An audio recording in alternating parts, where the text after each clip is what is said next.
Hi, welcome back to Mahi tech talks. నా పేరు మహి ఆకుల. ఈరోజు మనం చాలా ఇంపార్టెంట్ టాపిక్ మాట్లాడదాం. ఏంటంటే సైబర్ సెక్యూరిటీ. మనకి ఇంటర్నెట్లో చాలా వరకు ఎన్నెన్నో ఫ్రాడ్స్ జరుగుతూనే ఉంటాయి. కానీ ఆ ఫ్రాడ్స్ మనం ఆలోచించి మరీ స్టెప్ ముందుకేయాలి. ఇంటర్నెట్లో ఫ్రాడ్స్ కానీ హ్యాకర్స్ కానీ ఎక్కువైపోయారు. దానివల్ల మన పర్సనల్ డేటా కూడా లీక్ అవుతుంది. కానీ కొన్ని స్టెప్స్ మనం తెలుసుకోవడం వల్ల ఇంటర్నెట్లో మనం సేఫ్గా ఉండొచ్చు. అవి ఏంటో మీరు తెలుసుకోవడానికి ఈ వీడియో పూర్తిగా చూడండి. సైబర్ సెక్యూరిటీ అనేది విజువల్ గ్రాఫిక్ షీల్డ్. ఇది లాకర్స్ అండ్ హ్యాకర్స్ని చూపిస్తుంది. ఇందులో మనకి మెయిల్ నుండి మన అకౌంట్స్ వరకు డివైజ్ని అన్ని సెక్యూర్గా చేస్తుంది. ఇంకా మన సోషల్ మీడియా నుండి ఈమెయిల్ ఐడీస్ వరకు మన అకౌంట్ని సేఫ్గా ఉంచుతుంది. ఈ సైబర్ సెక్యూరిటీ అనేది మన డ్రైవ్స్ కానీ డేటా కానీ సెక్యూర్గా ఉంచుకుంటుంది.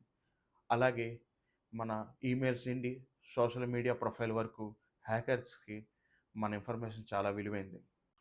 కామన్ సైబర్ థ్రెట్స్లో ముందుగా మనకి fishing mails, malware alerts and password leakages, ఈ మూడు అనేది కామన్ థ్రెట్స్గా చెప్పుకోవచ్చు. ఈ ఫిషింగ్ స్కామ్స్ అనేవి తరచుగా మన మెయిల్స్ కానీ మెసేజెస్ కానీ వస్తాయి. లక్కీ డ్రా గెలుచుకున్నట్టు ఓటీపీ లింక్స్ ఇలాంటివి మనం కానీ క్లిక్ చేస్తే హ్యాకర్స్కి మన డేటా మనమే ఇచ్చినట్టు ఉంటుంది. కాబట్టి ఇలాంటి వాటిని దూరంగా పెట్టాలి. మన డేటా కూడా జాగ్రత్తగా ఉంచుకోవాలి. నెక్స్ట్ ఏంటంటే మాల్వేర్ హ్యాక్స్. మాల్వేర్ హ్యాక్స్ అనేది ఎలాగంటే చాలా హార్మ్ఫుల్ సాఫ్ట్వేర్. ఈ సాఫ్ట్వేర్ ఎలాగ ఉంటుందంటే మనం బ్రౌజ్ చేసిన వెంటనే మనకి మాల్వేర్ క్లీనప్ అని, నెక్స్ట్ సెక్యూరిటీ క్లీనప్ అని అన్నెన్నో వస్తూ ఉంటాయి. మనం ఏం చేయాలంటే దీన్ని అవాయిడ్ చేయాలి.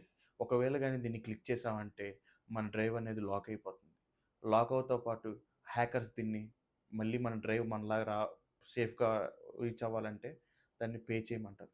ఆ అమౌంట్ పే చేస్తే కానీ మళ్ళీ మన డ్రైవ్ మనం యూజ్ చేసుకోవడానికి అవ్వదు. అందుకని ఈ మాల్వేర్ సాఫ్ట్వేర్స్ ఏమొచ్చినా సరే బ్రౌజ్ నుండి స్కిప్ కొట్టండి, లేదా యాడ్ రిమూవర్ కానీ అవేమైనా వాడండి. మరొకటి ఏంటంటే డేటా బ్రీచెస్. ఈ డేటా బ్రీచెస్ అనేవి చాలా హార్మ్ఫుల్. మన డేటా అనేది వేరే ఫోన్లోకి ట్రాన్స్ఫర్ అవ్వడం, ఇది ఎక్కువగా ఆన్లైన్లో జరుగుతూ ఉంటుంది. దీనివల్ల మన డేటా అన్నోన్ కానీ ఈవెన్ థింగ్స్ ఏమైనా ఉన్నా అది అవతలలోకి యాక్సెస్ చేయగలరు. దీన్ని మనం కొన్ని యాప్స్ పర్మిషన్ ద్వారా ఇవి మనం ఎలో చేస్తూ ఉంటాం. ఈసారి ఎలో కొట్టే ముందు ఆలోచించి ఎలో కొట్టండి. ఆన్లైన్లో జరిగే ఫ్రాడ్స్లో మిమ్మల్ని మీరు ఎలా ప్రొటెక్ట్ చేసుకోవచ్చు? ఫస్ట్ ఆఫ్ ఆల్ మీరు బలమైన పాస్వర్డ్ పెట్టుకోవాలి. ఎలాగంటే ఆల్ఫాబెట్స్ వచ్చి స్పెషల్ క్యారెక్టర్స్ ఉండేలా చూసుకోవాలి. దాని ద్వారా మీకు ఏంటంటే స్ట్రాంగ్ పాస్వర్డ్ ఉండడం వల్ల హ్యాక్ చేసే ఇది ఉండదు అనమాట. మొబైల్ కంప్యూటర్స్ వాడేవాళ్ళు పాస్వర్డ్ అనేది బలంగా పెట్టుకోవాలి. అది ఏ విధంగా ఉండాలంటే ఎప్పుడైనా సరే మనం సాఫ్ట్వేర్ అప్డేట్ చేస్తూ ఉండాలి. సాఫ్ట్వేర్ అప్డేట్ చేయడం వల్ల ఫోన్ అనేది అప్డేట్గా ఉంటుంది. అన్వాంటెడ్ లింక్స్ అనేవి మన మెయిల్కి మెసేజ్కి వస్తాయి. ఫస్ట్ ఆఫ్ ఆల్ అనేది అవి మనం క్లిక్ చేయకూడదు. అవి క్లిక్ చేయడం వల్ల ఏమవుతుందంటే హ్యాకర్స్ ఇంకా మనం ఛాన్స్ ఇచ్చినట్టు ఉంటుంది హ్యాకర్స్కి. Next software updates. మన మొబైల్కి సాఫ్ట్వేర్ అప్డేట్స్ అనేవి తరచుగా వస్తూ ఉంటాయి. ఆ సాఫ్ట్వేర్ అప్డేట్ చేసుకోవడం వల్ల మన ఫోన్ సెక్యూర్గా ఉంటుంది. యాప్ అప్డేట్ కానీ ఫోన్ అప్డేట్ కానీ చేయడం ముఖ్యం. ఇంకోటి ప్రైవేట్ మన పబ్లిక్ వైఫైలో వాడినప్పుడు మాత్రం కంపల్సరీగా విపిఎన్ అనేది ఆన్ చేసుకోవాలి. దానివల్ల ఉపయోగం ఏంటంటే మన నెట్వర్క్ అనేది సెక్యూర్గా ఉంటుంది. అంటే మన విపిఎన్ ఒక ఐపీ అడ్రస్ మాత్రం సూచించదు, వేరేది చూపిస్తుంది. ఆన్లైన్లో కొన్ని యూస్ఫుల్ టూల్స్ ఉంటాయి. అవి ఏంటంటే విపిఎన్. ఆ విపిఎన్ అనేది మనకి కొన్ని యాప్స్ ద్వారా ప్లే స్టోర్లోను, సిస్టంలోను, మైక్రోసాఫ్ట్ స్టోర్లోను దొరుకుతాయి. ఈ విపిఎన్ కనెక్ట్ చేయడం వల్ల ఏమవుతుందంటే హ్యాకర్స్ మన లొకేషన్ని హ్యాక్ చేసే ఇది ఉండదు అనమాట. అది స్విచ్ చేస్తూ ఉంటుంది. పాస్వర్డ్స్లో లాస్ట్ పాస్ అనే ఒక యాప్ ఉంటుంది. అది వాడడం వల్ల మన పాస్వర్డ్ అనేది సెక్యూర్గా ఉంటుంది. మన నచ్చినట్టు పాస్వర్డ్ పెట్టుకుని స్పెషల్ క్యారెక్టర్స్ యాడ్ చేసుకుంటే ఇంకా స్ట్రాంగ్గా ఉంటుంది. Next antivirus. మాల్వేర్ ఏమి రాకుండా, హ్యాకర్స్ హ్యాక్ చేయకుండా ఈ యాంటీవైరస్ అనేవి సాఫ్ట్వేర్లు చాలా ఉంటాయి. ఆ సాఫ్ట్వేర్ వాడితే మీకు సెక్యూర్గా ఉంటుంది పీసీ. నెక్స్ట్ ఇంకోటి ఏంటంటే ముఖ్యమైనది గూగుల్ ఆథెంటికేటర్. ఇది అనేది చాలా ఉపయోగకరం. టూ స్టెప్ వెరిఫికేషన్ అనేది మన ఫోన్లో పెట్టుకుంటే చాలా మంచిది.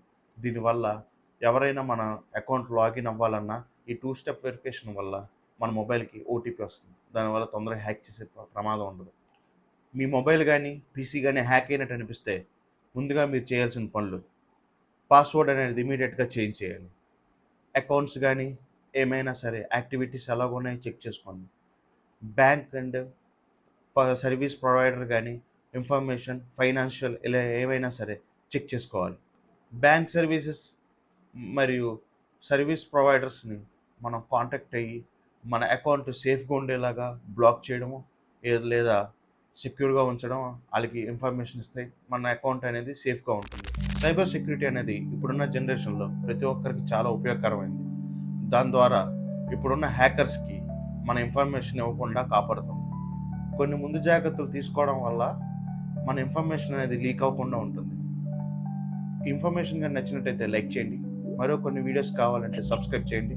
అలాగే ఇలాంటివి ఏమైనా మీ జీవితంలో జరుగుంటే కామెంట్ చేయండి. Thank you for watching. Stay safe, stay secure. Next వీడియోలో కలుద్దాం.